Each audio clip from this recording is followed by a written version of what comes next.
მოგესალმებით, მადლობა უფალს დღევანდელი დღისთვის, ამ წუთების ჯუქებისთვის და იმ ჯუფასი მომენტისთვის, რაც უფალი გჯუქნის მსახურების სახით, სულიერი საკვების სახით, მადლობა უფალს ამისთვის და დღეს ვისაუბრებთ საინტერესო საკითხთან საკითხზე და ხშირად შეიძლება მოვისმინოთ მორწმუნეებისგან დებისგან, ძმებისგან, რომ რაღა უნდა უფალს ჩემგან.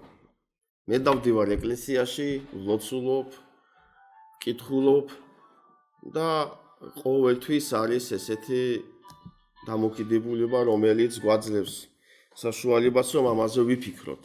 მაგრამ უფლის სიტყვა, პავლე მოციქული ამობს უფლის სიტყვას, მიმართავს ეკლესიას, თესალონიკელთა ეკლესიას და ახსენებს და გვახსენებს თითოეულ ჩვენგანს რა უნდა უფალს ჩვენგან და რა სიამოვნებს უფალს ჩვენი ცხოვრებიდან. მოდით წავიკითხოთ, ეს არის პირველი თესალონიკელთა წერილის 4 თავის პირველივე მუხლიდან. და ბოლოს, ძმებო, გევედრებით და შეგაგონებთ. უფალ იესოში, ჩვენ გასწავლეთ თქვენ, როგორ გევლოთ ღვთის საამებლად. და აქ კიდეც დადიხართ. ასე, მაგრამ კიდევ წინ უნდა წახვიდეთ, რადგან იცით, როგორი მცნებანი მოგეცით თქვენ უფალ იესოსგან. ვინაიდან ღვთისნებაა თქვენი გაწმენდა, რათა განერიდოთ სიძვას. რათა ყოველმა თქვენგანმა იცოდეს თავისი ჭურჭლის შენახვა, სიწმინდით და პატივით და არა გარყვნილების ავხორცობით წარმართების მსგავსად, რომლებიც არ იცნობენ ღმერთს. აი იქნა ცოტა ხანი შევჩერდე და პავლე მოციქული ძვირფასებო ძალიან მნიშვნელოვან საკითხს ეხება. დღეს 21 საუკუნეში მოწმუნეებს გვჭირდება, რომ გვახსოვდეს, რომ უფლისნება რა არის ჩვენში. უფლისნება ჩემში და თითოეულ ეკლესიის წევრში რა არის. რა თქმა უნდა ეკლესიაში მოსვლა, რა თქმა უნდა უფალთან ურთიერთობა, მაგრამ როგორც პავლე მოციქული ამბობს, რადგან იცოდეთ, როგორი მცნებანი მოგეცით თქვენ უფალ იესოსგან. და უფლისწინებები რა არის? ყველაზე ორი დიდი მცნება, გიყვარდეთ ღმერთი, მთელი თქვენი გულით, მთელი თქვენი გონებით, სულით, არსებით და ასევე მოყვასი, რა თქმა უნდა. მაგრამ აქ არის რომ ვინაიდან ღვთისნება თქვენი გაწმენდა. დღეს მოწმუნეებს გვესაჭიროება რომ ვიწმინდებოდეთ უფალში სულიერად ყოველდღიურად, მასთან ურთიერთობით, მასთან ერთად ყოველდღიური ღვთისსიტყვის წაკითხვით, ლოცვით.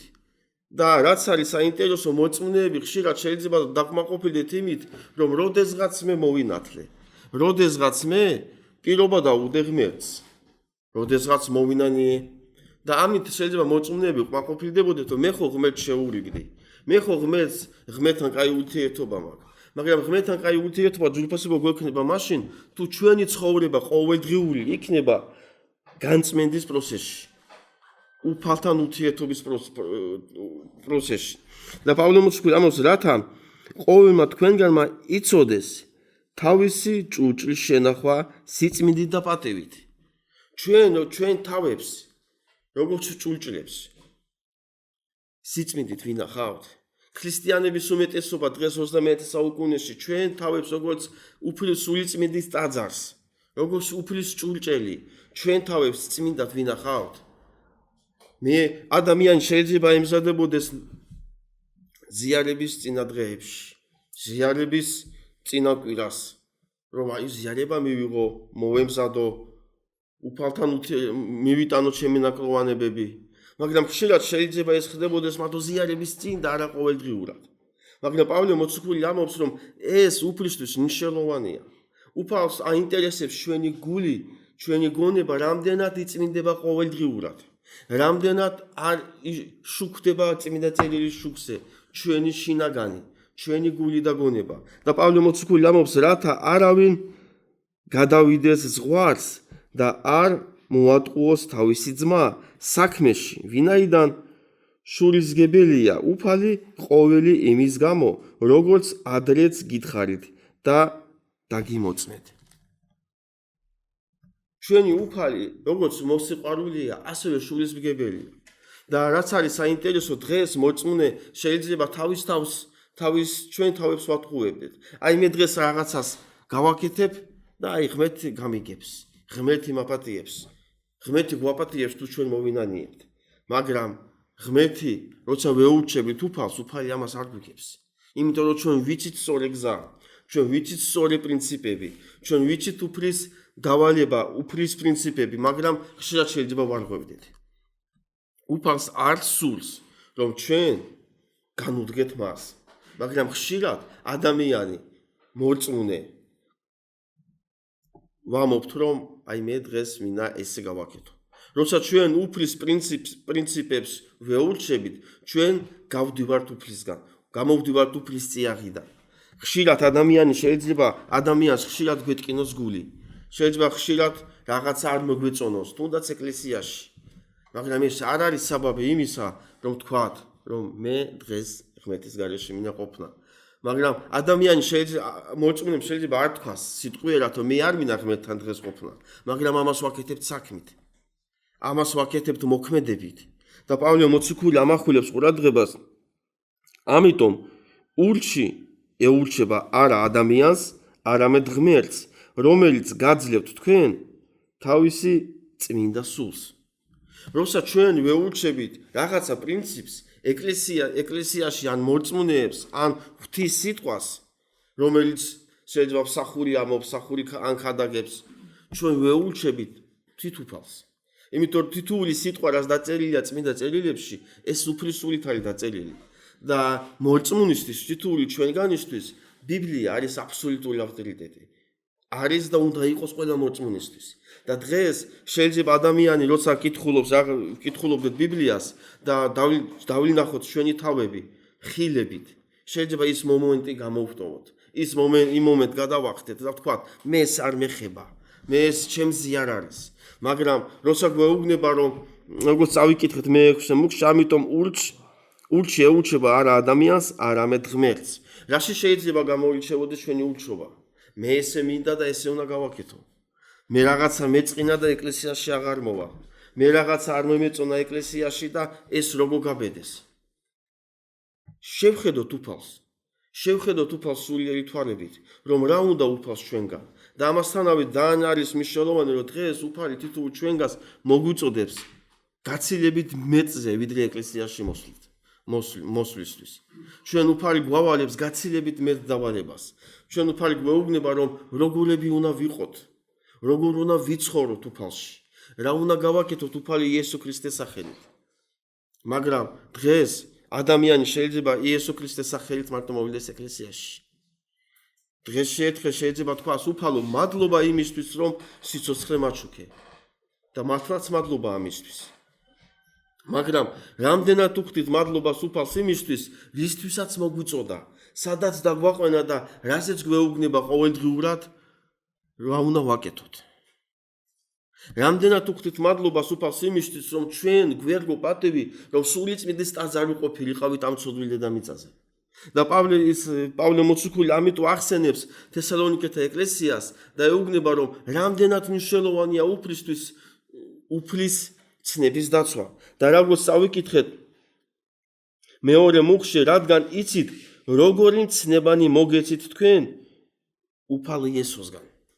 დღეს თითოეულმა ჩვენგანმა, ვინც ვისმენთ ღვთის სიტყვას, ვიცით უფლის მცნებები რა არის. ვიცით რა აღიზიანებს უფალს. ვიცით რა ტკენს გულს ღმერთს. მაგრამ შეიძლება მაინც ვაკეთებდეთ ამას. შეიძლება მაინც ვამობდეთ იმ სიტყვებს, რაც ღმერთს არ მოწონს. შეიძლება მაინც ვიქცეოდეთ ისე, როგორც რაც ღმერთს არ მოწონს. არადა ვიცით, რომ უფალს ამ ჩვენი საქციელებით გულის ტკივა. და თითოეული ამ საქციელით მეორედ ვაკრავთ უფალს ჯვარზე.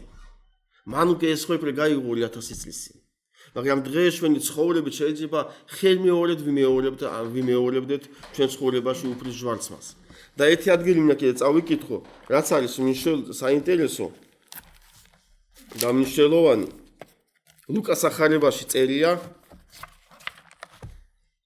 და ეს არის გაფრთხილება იმისა, რაც მიგვიღია, გაფრთხილება იმისთვის, რაც უფალმა ჩვენ მოგვცა. ეს არის მადლი, ეს არის სოცხალი წმენის დაცვა, ეს არის მასთან ურთიერთობა, რომ ბევრს ჭუთისოფერში ღმერთთან ურთიერთობა არ აქვს. შეიძლება ვთქვათ, რატო? იმიტომ რომ არ იცნობენ, იმიტომ რომ არ უნდათ რომ იცნობდნენ. მაგრამ ჩვენ ეს პატივი გვერგოწნა, რომ ღმერთმა გამოგვარჩია ჩვენ ჭუთისოფრისგან. მოგვცა საშუალება, რომ ჩვენ სამაგალითოები ვიყოთ ჭუთისოფრისთვის. და ლუკას ახარებაში წერია 21 თავში 34 მუხში.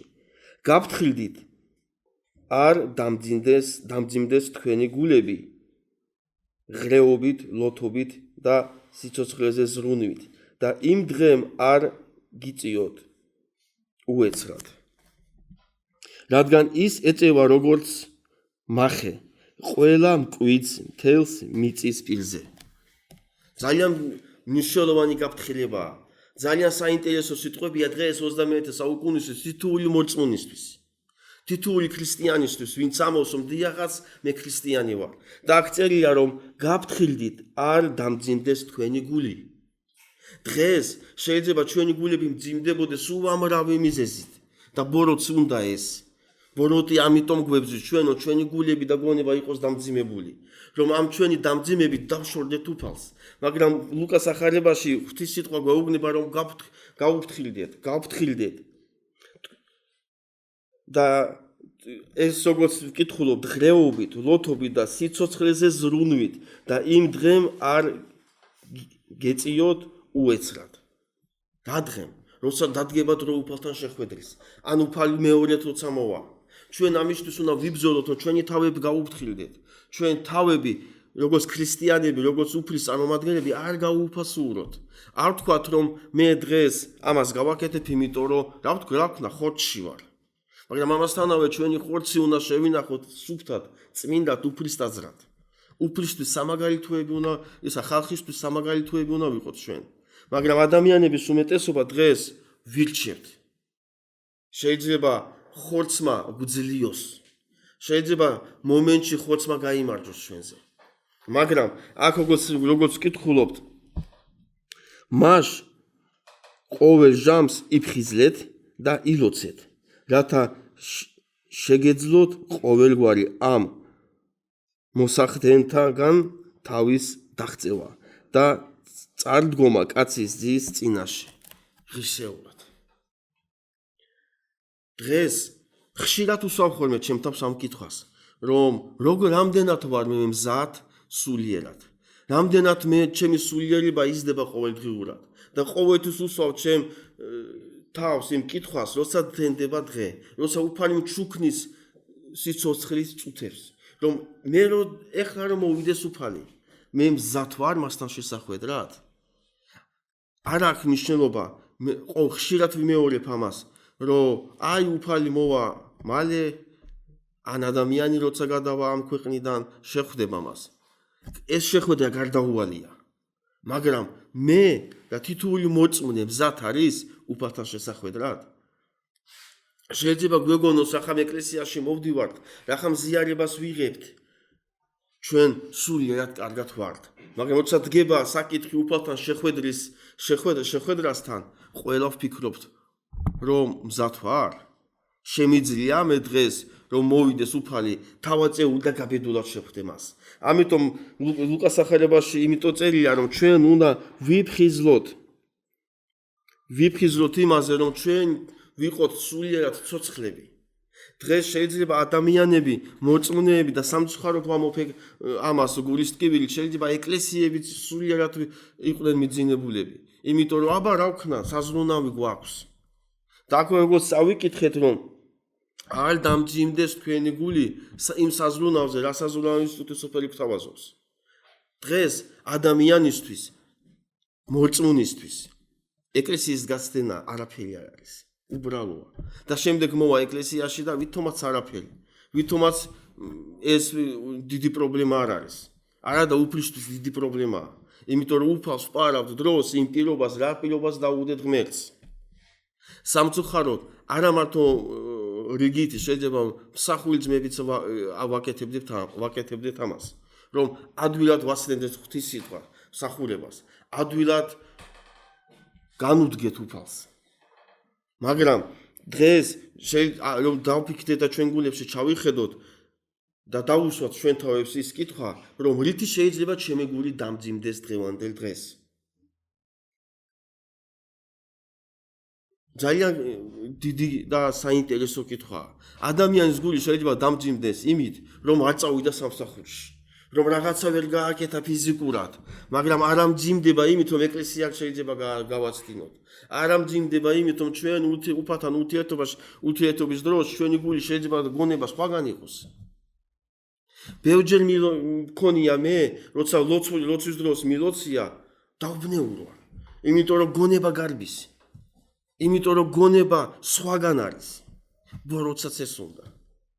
ბოროტი ყოველთვის შეიძლება გვეუბნებოდეს და ჩაფჩუჩულდეს, არა უშავს. დღეს მერე წაიკითხე, მერე წადი ეკლესიაში. არა უშავს, დღეს ხო საქმე გაქვს. მაგრამ ისმება კითხვა, ის მერე, ის მომავალი კვირა, შემდეგი საათი, შემდეგი კვირა დადგება? დაგვიდგება? გვექნება? უამრავი ადამიანი მიდის ამ ქვეყნიდან ყოველდღიურად. ისინი არ გეგმავენ ამას. ისინი ამაზე არ ფიქრობენ. მაგრამ გადადიან. იმიტომ რომ დღევანდელი ცხოვრება წუთისოფესი წამიერია. დღეს ვართ. ხვალ არ ვიცით ვიქნებით თუ არა.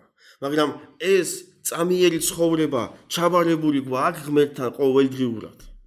მე არ გულისხმობ, როცა მოვინათლეთ. მე არ გულისხმობ, როცა მოვინანიეთ.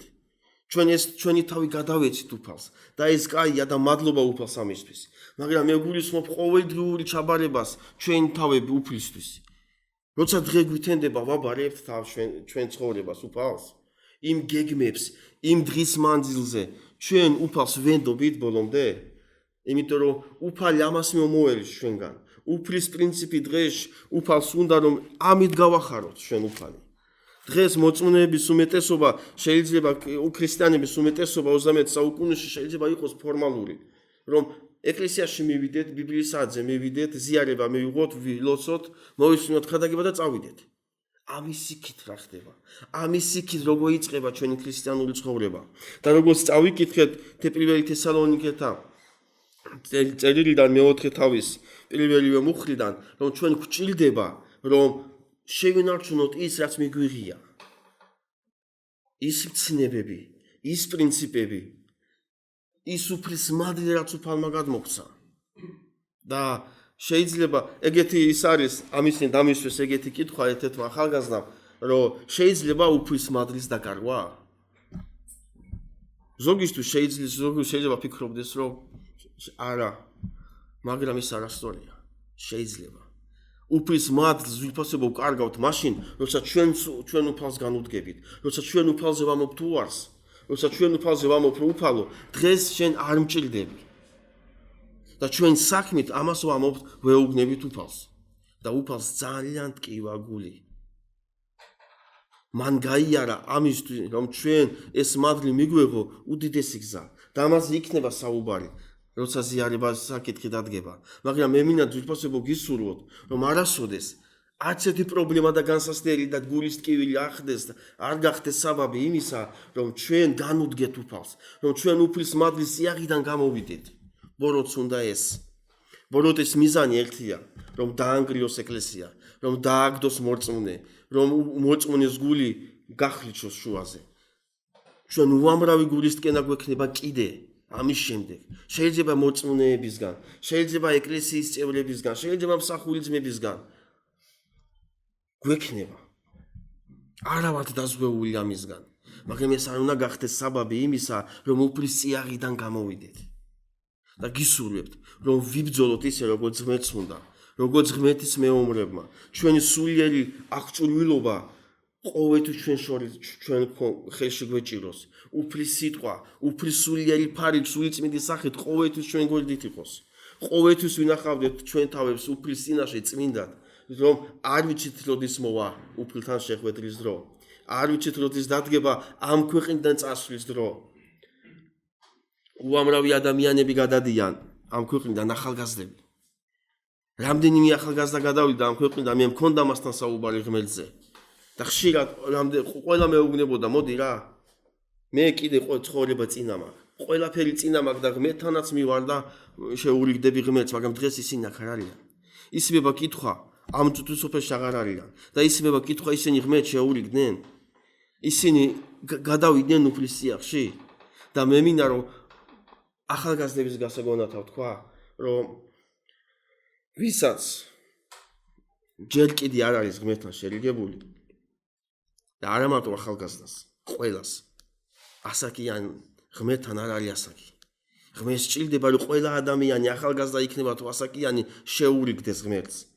და მე მინდა რომ ვიფასებო რომ იფიქროთ ამაზე, ვინც კიდე ჯერ შერიგებული არ არის ღმერთზე, რომ არ არის ეს დიდი დრო არ აგვაქვს. დრო დათვლილია. ხშირად მე მომისმენია როცა ადამიანი ბავშვი იბადება მოდის წუთის სოფელში შობლები ნათესავები ავე როგორი კაი ბავშვია ყველაფერი წინა აქვს. არა ყველაფერი წინ კი აქვს, მაგრამ როცა მოდის დედამიწაზე ბავშვი მოდის და იბადება წამზომი ჩართულია უკუღმა მის საწინააღმდეგო მუშაობს, მაგრამ საკითხი არის რომ ის ჯერ არ იცნობს ღმერთს, მაგრამ როდის შეურიგდება ღმერთს, როდის შევა უფლის სიახში და მე მინდა გისურვოთ, ვინც უფლის სიახში ვართ და ვიმყოფებით, შევინარჩუნოთ ეს და ვინც ჯერ არა ვართ, ვიბრძოლოთ რომ უფლის სიახში ვიყოთ, ვიბრძოლოთ იმისთვის რომ შეურიგდეთ უფალს. და მოწმუნეები, ვინც შერიგებულები ვართ უფალს, შეიძლება ღმერთთან ურთიერთობა არ ქონდეს ისეთი. რაღაცა გვაბკოლებდეს, რომელიც ჩვენ უფალთან სრულყოფილ ურთიერთობას არ გვაძლევდეს. და ბოლოს მინდა გისურვოთ, ვიფასებო რომ ვიმუშაოთ ჩვენ თავებზე. ჩემ თავს ვეუბნები პირველ რიგში, რომ ჩვენ გვჭირდება ყოველდღიურად ჩვენ თავებზე მუშაობა. ქრისტიანობა არ არის ადვილი. ქრისტიანობა არ არის ეკლესიაში მოსვლა და ღვთის სიტყვის წაკითხვა და მოსმენა, ნათლობა და ისა მონანიება. ქრისტიანობა ბრძოლაა. ქრისტიანობა არის ბრძოლა ხორცთან, ბრძოლა უხილავ ძალებთან. და მე მინდა გისურვოთ, რომ ჩვენ როგორც მეომრები ვიბრძოლოთ ისე როგორც ღმერთს უნდა. არასოდეს არ ვთქვა თუ არის იმაზე, რაც დღეს შეიძლება ჩვენ გულებში და გონებაში შემოვიდეს, რომ მე იმ პიროვნებასთან მაგალითად გითხრათ არ შეურიგდები, ან ვერ ვაპატიებ, ან ვერ მოვალ ეკლესიაში, როცა ჩვენ გულებში და ჩვენ გონებაში ეს შემოდის და ამას ვაძლევთ საშუალებას, რომ ჩვენში იმოქმედოს, ჩვენ უკვე დამარცხებულები ვართ იმ მომენტში. და მე მინდა გისურვოთ, რომ ჩვენ ყოველთვის ვიყოთ გამარჯვებული ქრისტეში. თუ ქრისტე არის ჩვენთან, ჩვენ გამარჯვებულები ვართ. თუ ქრისტე ჩვენ ცხოვრებაშია, ჩვენი ცხოვრება გამარჯვებულია წუთის სოფელზე. და მე მინდა რომ ეს თითოეულ ჩვენგანს გვეხებოდეს და ჩვენი გული ყოველთვის იყოს გამარჯვებული ქრისტეში. უფალმა ამისთვის მოგცეს ძალა, ცოცხალი რწმენა და სიყვარული ღმერთის მიმართ.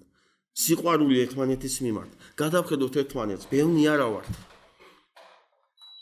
ჩვენს გულებში ჩავიხედოთ და ჩვენ თავებს უთხრათ, ვინც აქ ვიმყოფებით, ერთმანეთი გვიყვარს სუფთა გულით. ერთმანეთზე შეგვიძლია ვიზრუნოთ ისე, როგორც საკუთარ თავზე ვზრუნავთ. მე მინდა რომ ეს ყველა მოწმუნე ყოველთვის ამაზე ფიქრობდეს. აი ვიღაცას პრობლემა აქვს და ის ჩემი პრობლემა არ არის, თვითონ მოვაგვაროს.